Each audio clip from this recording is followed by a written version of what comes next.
سوال دوسرا جو آپ ان کے بعد پھر تیسرا نہیں ہو گیا، دوسرا جواب اسی میں ہو گیا اسی میں ہو گیا. لیکن اسی کے بارے میں ایک اور ہے کہ انگریزی میں دو الفاظ آتے ہیں، گوسٹ اور نہیں اسپرٹ اور سول.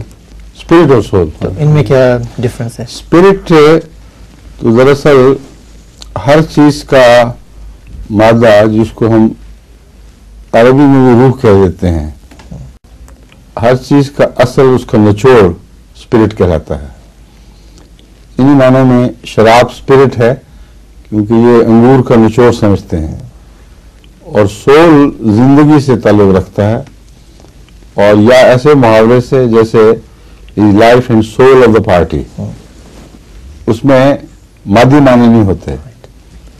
اور یا پھر وہ روح جس کو ہم عربی میں بھی اور اردو میں بھی روح کہتے ہیں، اس کو سول کہیں گے. لیکن چونکہ اسپرٹ کا لفظ ان معنوں میں استعمال ہو گیا ہے، اس لیے بالعموم اسپرٹ منفی معنی اختیار کر گیا ہے انگریزی میں. It has a negative connotation.